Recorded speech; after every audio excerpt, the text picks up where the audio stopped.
Hi there, I'm Evie Hill, and I'm going to take you on a tour of the Discovery Trail. Now, let me point out here on the map where you are. So, if you started out at our building, you're going to come up, most likely, up the Fire Safe Garden, and you are going to end up right here at the sundial. So from here, we are now going to take this loop right here, okay? And we're going to come back to the children's garden and eventually back to the building. So let's go. Right now, let me add one more thing. Notice that these are the 5 Mediterranean climate zones in the world. We are currently in Chile, and most of our Discovery Trail will be in the California section of the garden. So here we go. Come on over.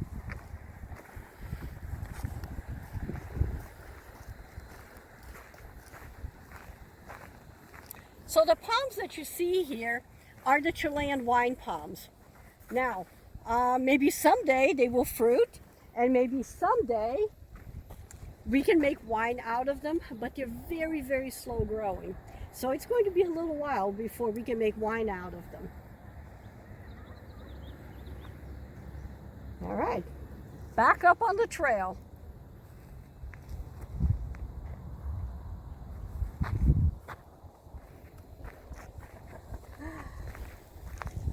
So, just a little detail about our Chilean wine palms. This is what it's going to look like when it's a grown-up palm tree.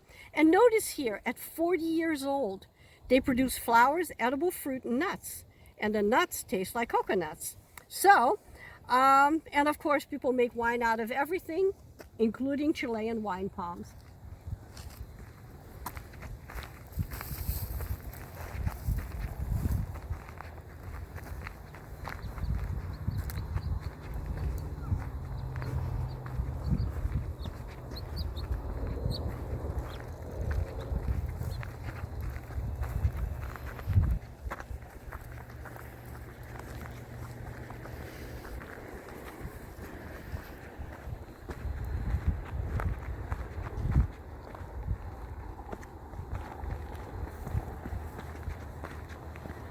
Now you probably notice that everything is very, very dry right now. So it's October. This is probably one of the driest months of the year in the Central Coast landscape because now it has not rained since about April. So May, June, July, August, September, October. So this is a very dry time here, and the grasses are indeed all dry. So, other than the graffiti, which we will need to clean up, you can look for raptors here. We do have a lot of raptors because, again, the grassland is an excellent place for the raptors to hunt. In the daytime, you're going to have various hawks, and at night, you have the owls. So we have also placed raptor perches around this area. Yeah, there's one down there. And we are in the process of placing some more owl boxes. So all of that helps us control our rodent population here in the grassland, which of course, rodents do live in the grassland. This is their habitat. So we have a lovely symbiotic relationship between the raptors and the rodents. And onward.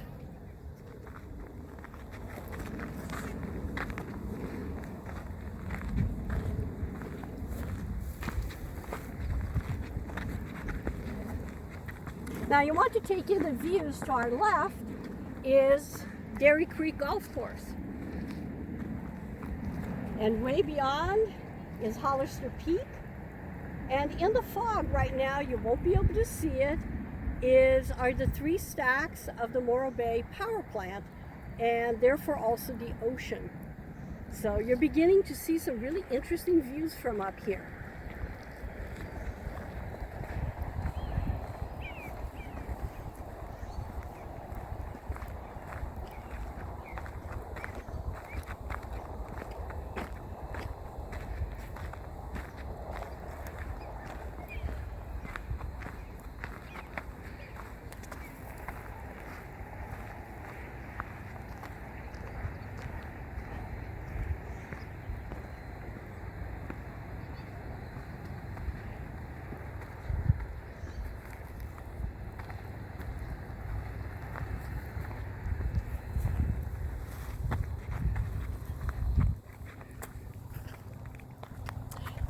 Now the plant you're seeing right here, again, it's very dry right now.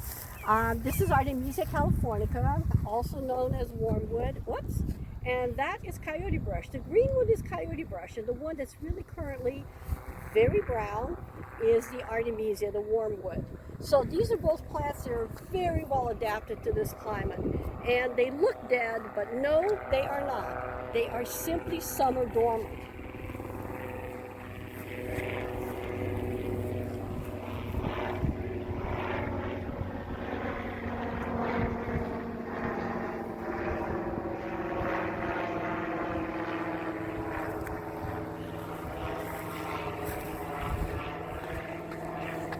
All right, let's explore some more.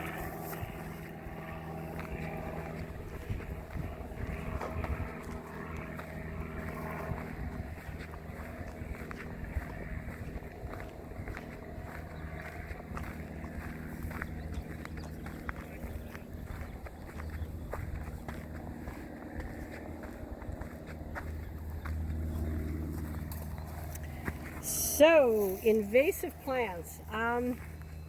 Yes, that is a big problem throughout California, and of course our botanical garden site is not immune to that. Over many, many years, lots of plants from other Mediterranean climate zones of the world have come and essentially taken over.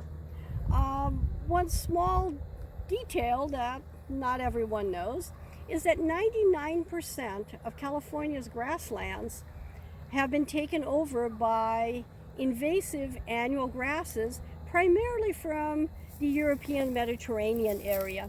So again, they were brought in as cattle feed, and eventually they ended up taking over the spaces where the bunch grasses were and the flowers that the annuals that used to grow between the bunches. So California used to be a more colorful state.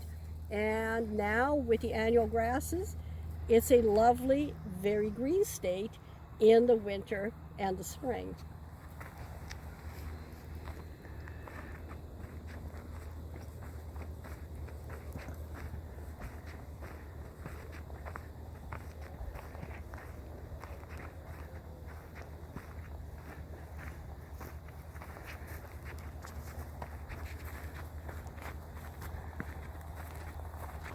Now, what are these pink stakes? And we are building an extension of our trail system, and we're adding the panorama trail, which when it is complete, it's in the layout stage now, but when it is complete, it will run 2.5 miles. And yes, so you will be able to walk all around the 150-acre site of the botanical garden. So yes, it will be a lovely trail when it is done.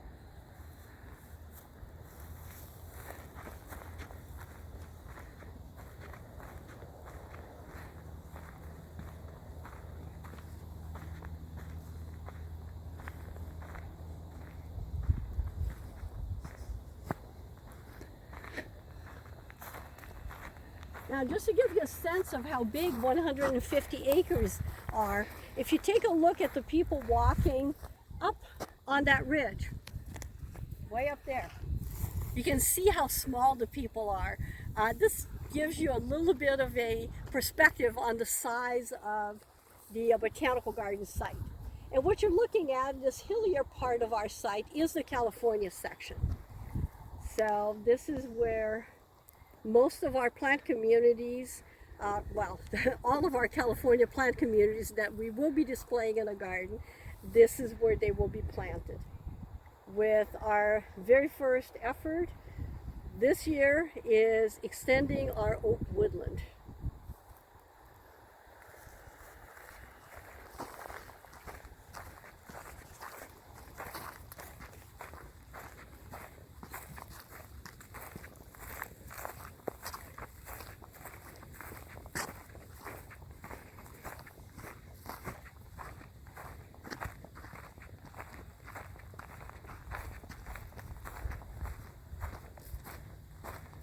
So looking over to the right, you will see a large patch of dark green chaparral, scrub actually, And just above that is a large rock. That is called Eagle Rock. And Eagle Rock is right on our boundary with Camp San Luis Obispo. So beyond that is Camp San Luis. On this side, everything you see is part of our botanical garden.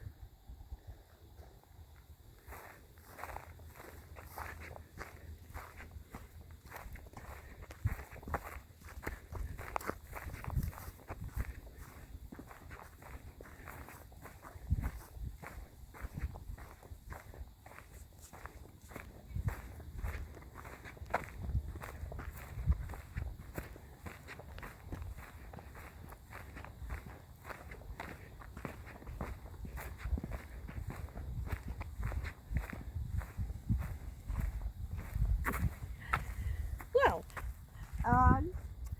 once it starts raining, the wildflowers will begin to grow. And as you walk the Discovery Trail, you will be able to see all of these flowers. Somewhere in the grassland, they will pop up and they will provide this wonderful display of color along the trail.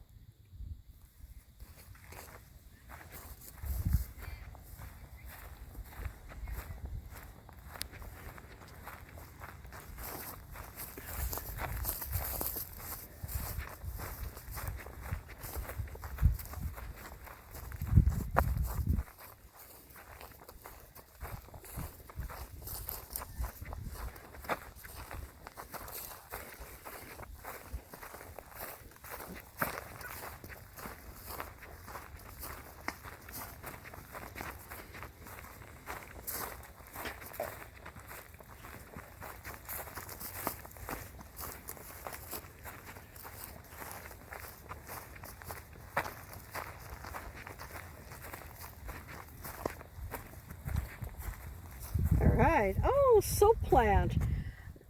This is a plant that you actually see quite a bit of. If you hike around San Luis Obispo County, you will see it.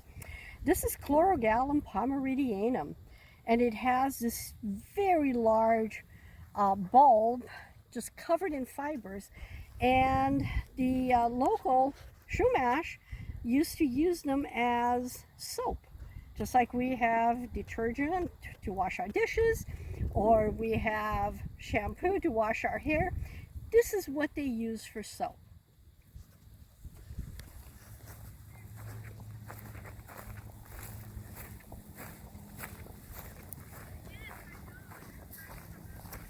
Oh, let's see.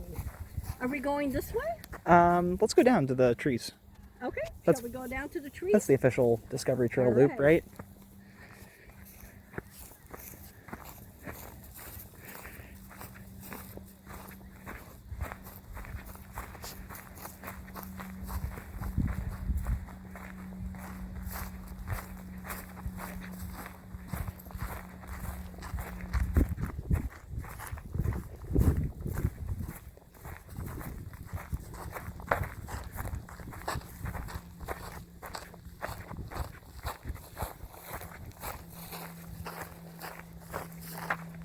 Now I want to call your attention to a plant here to your left.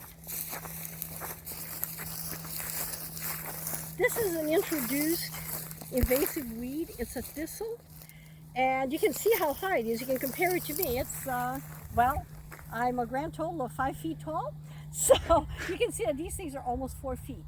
And they have little spines, and they are very, very obnoxious to walk through. Unfortunately, they have really propagated all over our site, and this is one of our weeds that we are actually hoping to completely eradicate from our site. It is an invasive thistle. It does not belong here, and to the best of our ability, we will try to get rid of it. And probably if you see some of the darker brown patches, all of that is this invasive thistle.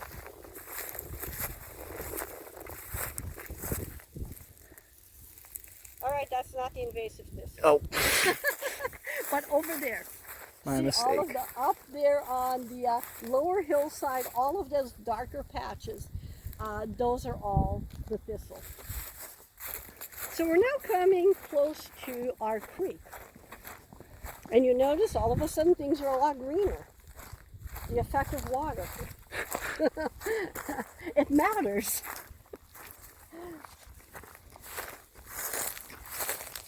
There's one of my oaks. And of course they do well. Very, very well. This is Quercus agrifolia, the coast live oak. And that is the predominant native oak on the Central Coast.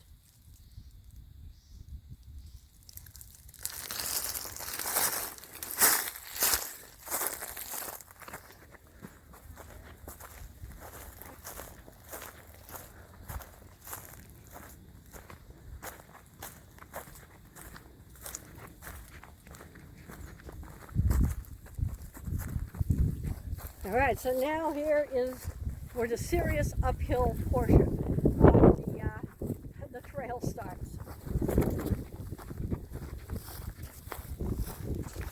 Because ultimately, if you see, there's way over there is a sign, and next to it is a bench, and that's the high point of our site. Other than Eagle Rock, of course.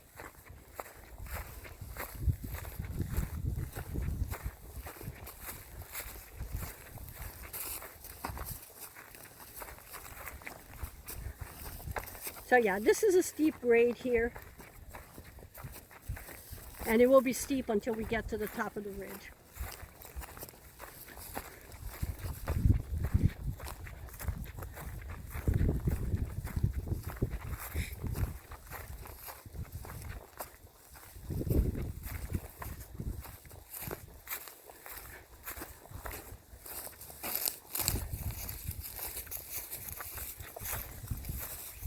And of course, plants don't live in a vacuum. There's also animals, many different kinds of animals. So we have gophers, and we have bunny rabbits, and we have coyotes. We also have the slithering variety of native animals. We have a number of snakes. We have the coral snake. We have the oh, what's my other one? The poisonous one, I can't think of it. Rattlesnake, yes. We do have rattlesnakes here. So when you hike, particularly when in the morning, when the sun comes out, the snakes will try to gather some sunshine, and you will often see them in the middle of the trail. So just keep an eye on them, and don't do anything. They belong in this environment, but obviously don't play with them, and give them a wide berth as you walk around them.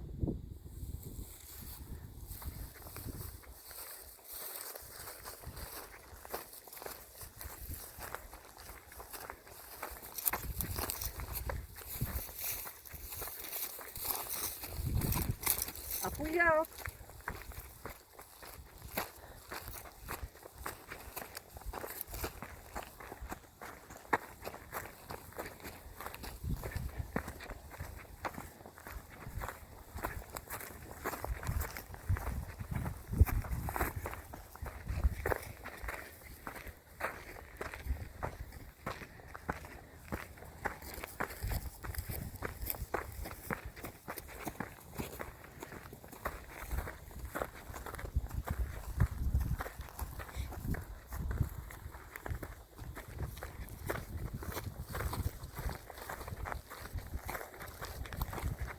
So if you look over to the right, where that big tree is, and all of that greenery, there's a small spring in there.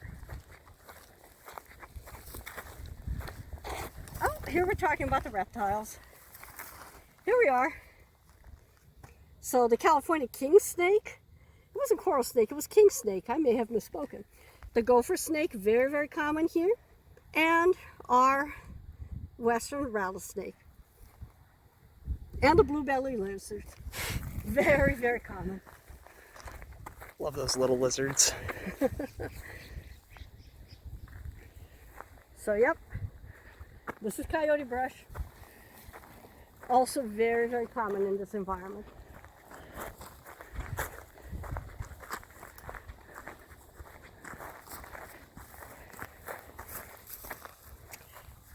Okay, so those are pearly everlastings after they have bloomed. But if you look down below, this is what they look like when they're in flower. And they're really pretty. These little bunches of white all over the grasslands. And those are pearly everlastings.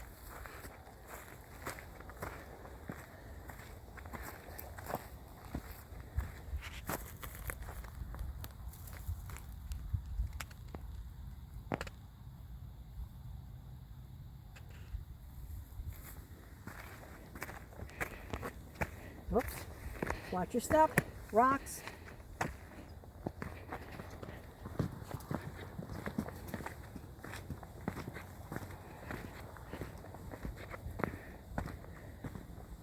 Little interesting rock outcropping here.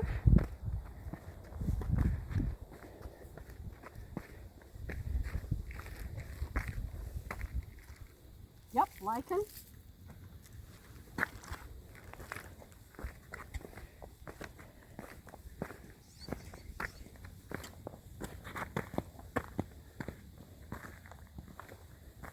So there's Coyote Bush, still a little bit in bloom. Can you show over there? There's some seed. It's going to seed right there. So Coyote Brush is a native, and it is incredibly well adapted to this area, and it multiplies like crazy. Notice the number of seeds on that plant, and a lot of those will become baby coyote brushes.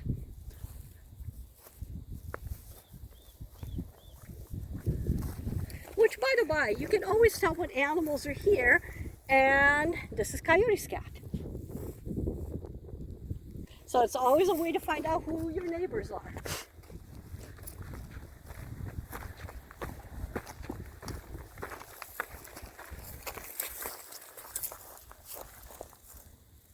Whoops. I don't know if that plant is native or not. No one has ever actually given me that answer.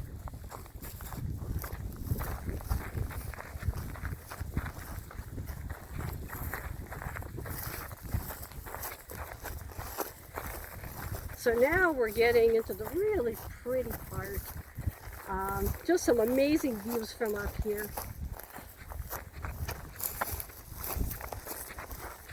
Notice how much further you can see. Farther.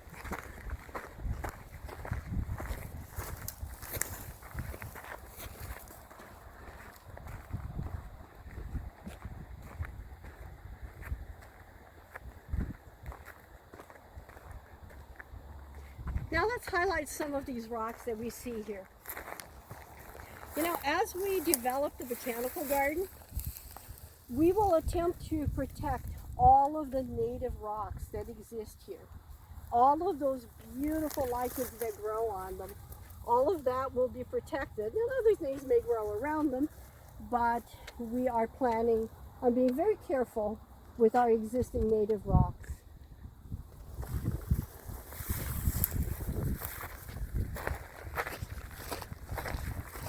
Now you can see the destination, the bench up there. Oh, and here is an interpretive sign describing to you the lichens.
The lizard was quicker than we were. Yep.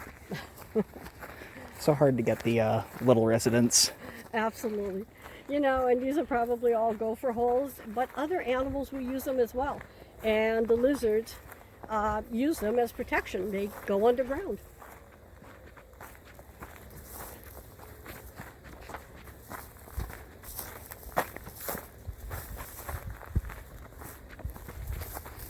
Right.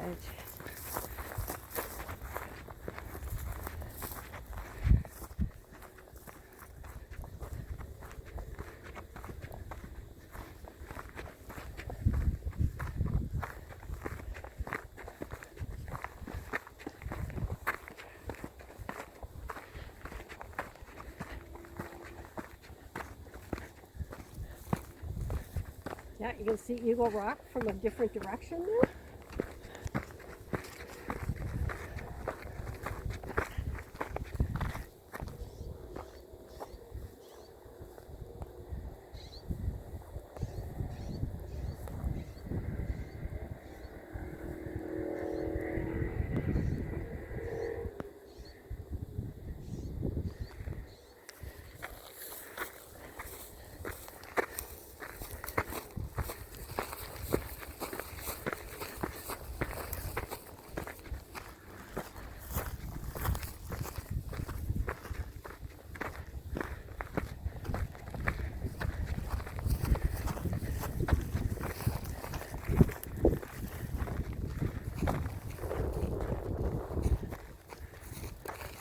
All right, I'm going to rest, and here's our topmost bench.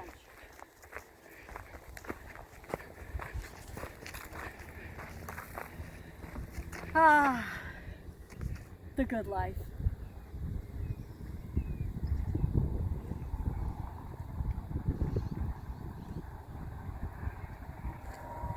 So here's an interesting interpretive sign about our volcanoes.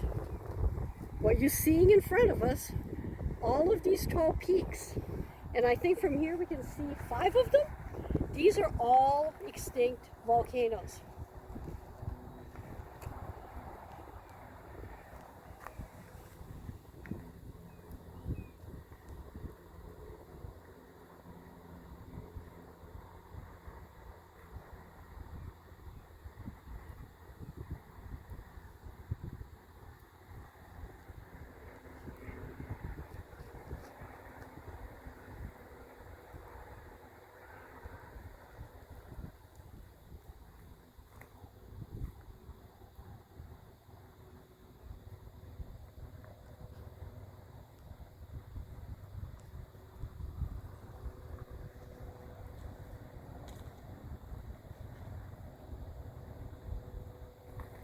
This is a great place to enjoy the panorama in front of you.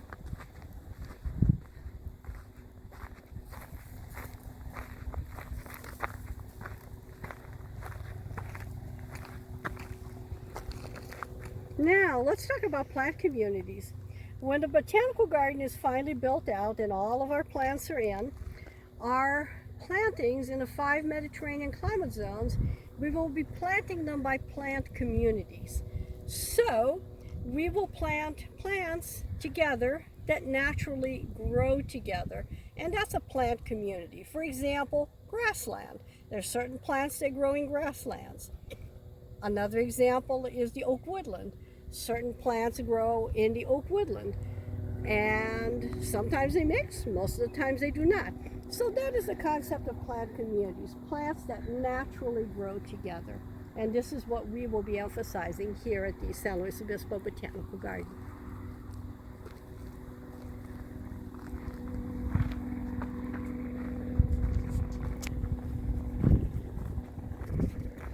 Oh, pretty butterfly. Oh, and it's even sitting still. Oh my goodness.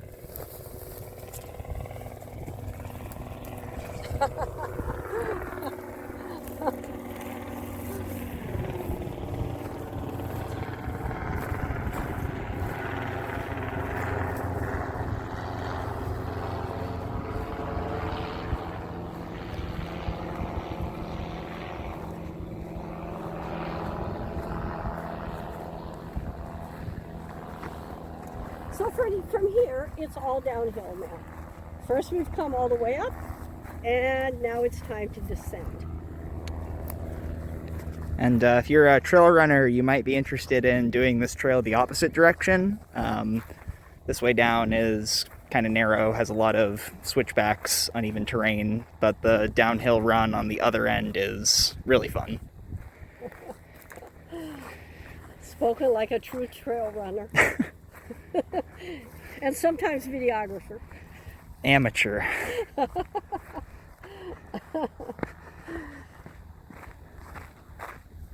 Wow. Yeah, it's a beautiful old oak. Beautiful, beautiful, beautiful.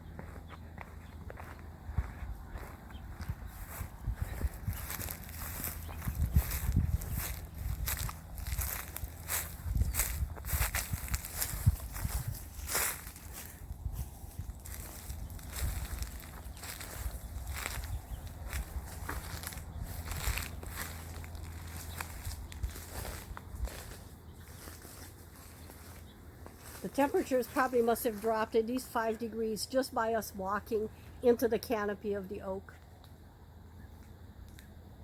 So on a hot day, this is where you want to come.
Oh, what do you see? Poison oak? Okay, now do you see the red July? Poison oak starts to get fall color. So typically in mid to late summer in California, certainly this part of California, if you see red leaves in the forest, chances are you're looking at poison oak, and chances are you want to stay away from it.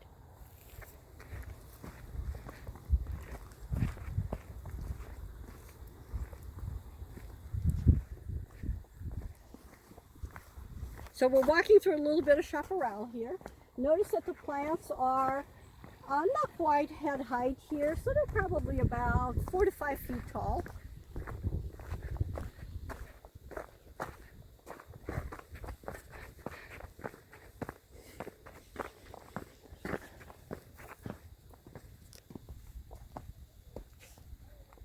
And the Artemisias right now, of course, looking somewhat brownish, grayish.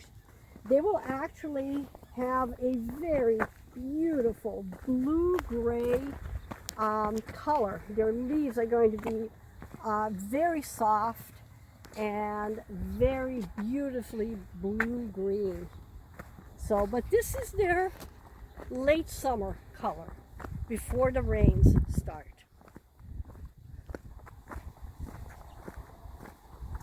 Oh, let's stop here for just one moment. It might be a little hard to tell, but if you kind of look at these grasses, can you tell that there are some bunches here? See, here's a bunch, here is a bunch. These are some of the native grasses that are coming back to this site. The history of this site has a long history of grazing. It also has a history as being part of Camp San Luis Obispo, and it was a training ground for soldiers in World War II. It was also eventually a prisoner of war camp, Camp San Luis. So this was all part of Camp San Luis until sometime after they no longer needed it. This land was given to the National Park Service to be then distributed as county parks. This is not the only one, but we are fortunate to be part of El Chorro Regional Park, a 720-acre park, of which the Botanical Garden has 150 acres. So, a little bit of history in addition to some California native plants. Most of these bunch grasses are purple needlegrass, and they actually are just a really pretty, very fine leafed grass with a purplish flower on it. Well, flower. Flowering grass.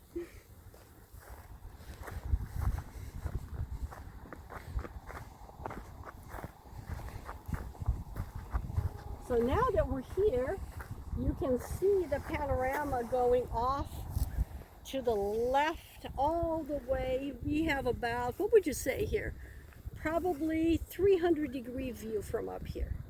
There's very little that we cannot see from up here.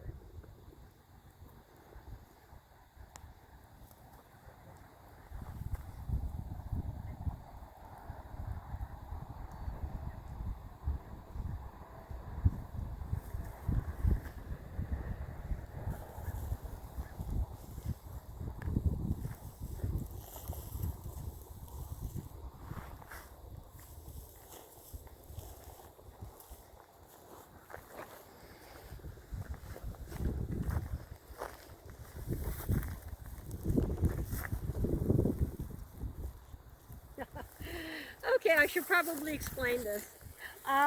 This again is one of the invasive seeds here. Notice the amount of seeds that this plant produces. This is fennel. Fennel again comes from the Mediterranean region, from Europe, Spain, Portugal. And it does extremely well here. So well that it becomes invasive. This is another plant that we probably will attempt to eradicate as much as possible.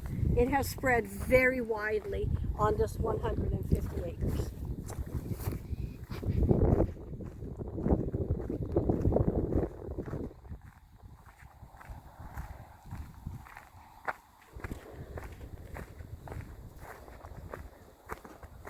And there's a good patch of fennel right there. And this is not the only one, by the way. They're all over.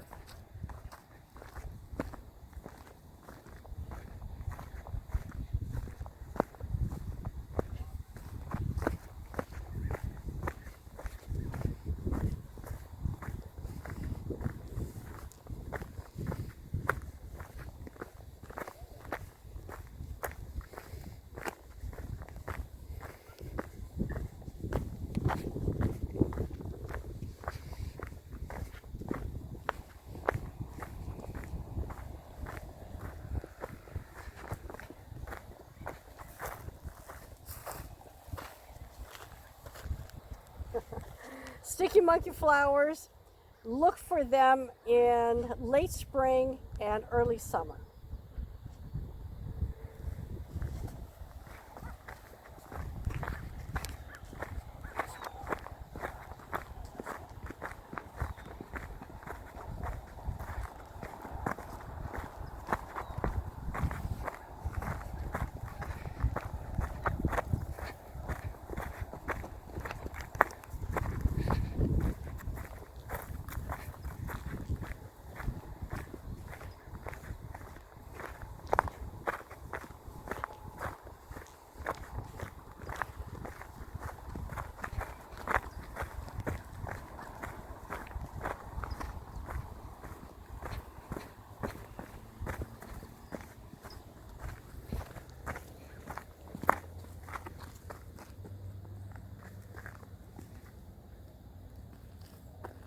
There's a coast live oak.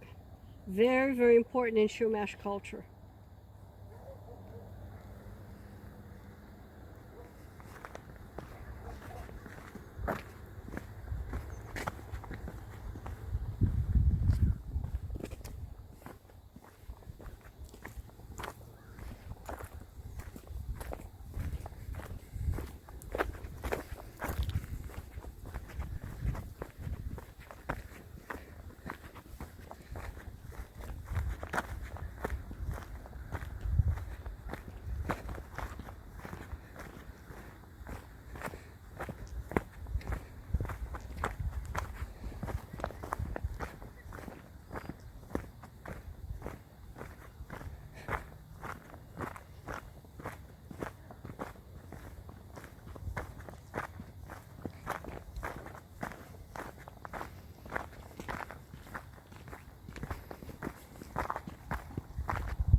So here's a different plant that we haven't seen before, and this is the black sage, Salvia Milifera. And this part is one of the components of the shrub chaparral here, and it's has a very fragrant leaf. You can always tell when you've brushed up against black sage. You will be able to smell it for a very long time, often on your clothes all the way home. But it's a very pleasant scent.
All right, so that is fennel in bloom. It's actually very, very pretty. But because of the number of seeds it produces, and it is not native to this area, it has become a bit of a problem here. But it's very pretty.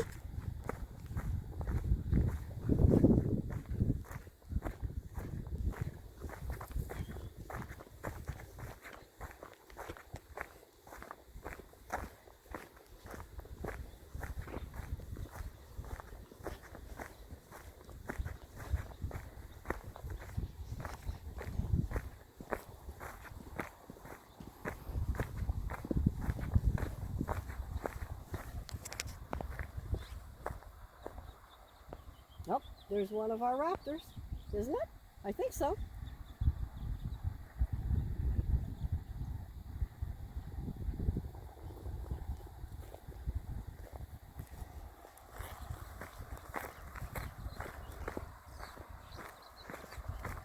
Notice the song of birds coming in. As soon as you get near water and trees and tall shrubs, that's the kind of habitat birds really like.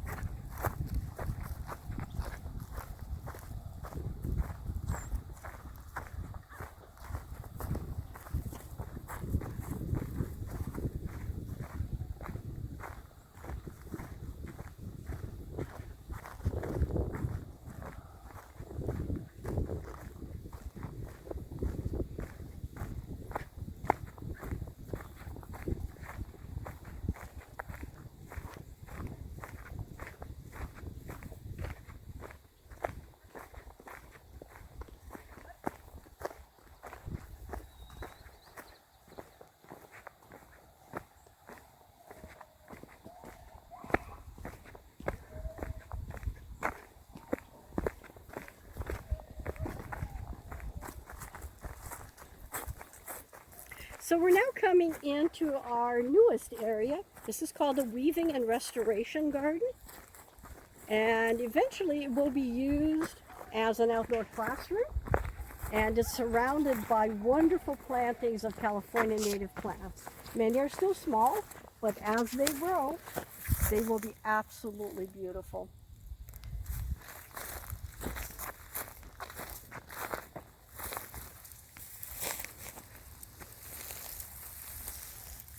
A manzanita.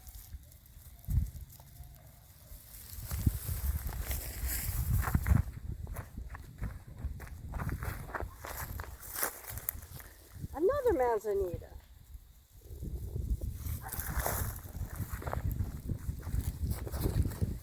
Different kind of manzanita. Now all the baying that you're, the barking and the baying, and that is the dog park. And this is where dogs come to recreate. And they're people to get together and chat. Oh, and here's a monkey. Here's a sticky monkey flower. If you remember, up on the trail, we had a sign, an interpretive sign about them. This is what they look like.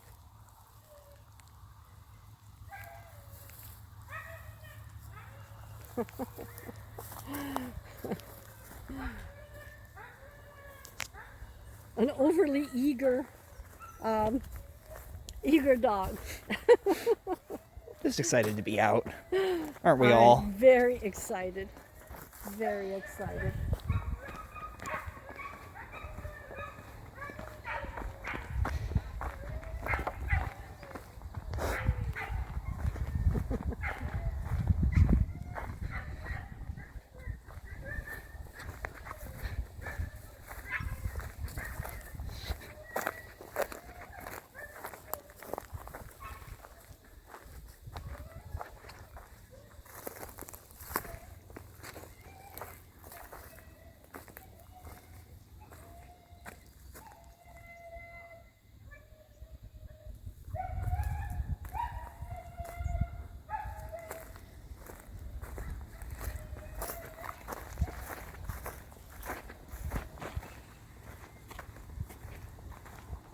Yes, Coyote Brush in bloom.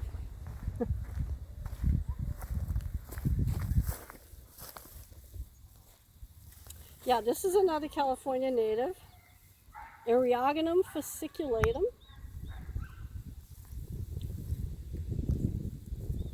You can see the bees working it. This is a very good bee plant.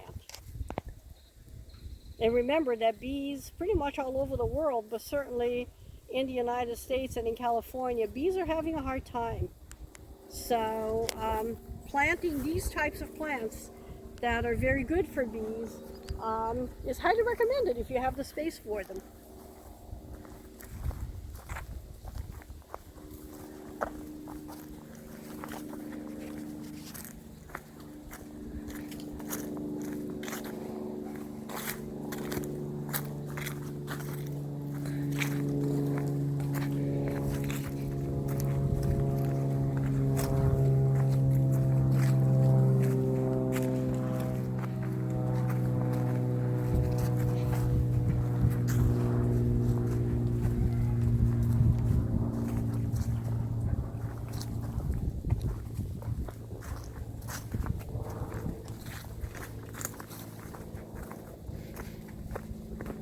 Now the road to your right again is Berry Creek Road. We're back down to the road.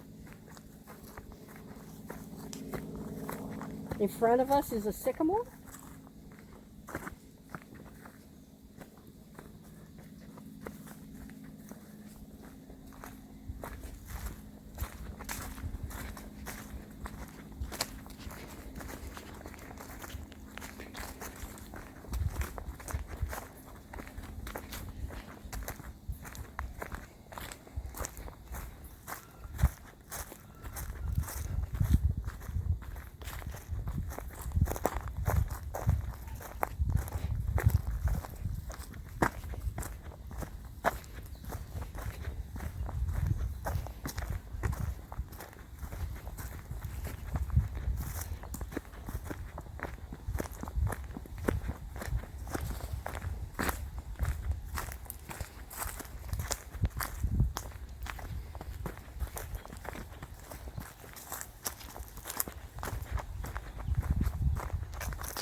So now we're approaching the edge of our children's garden.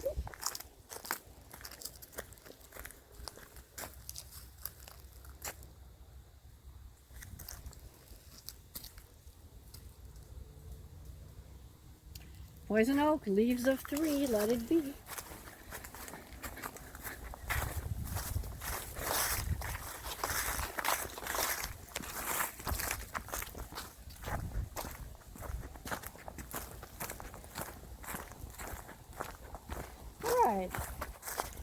Entering the children's garden.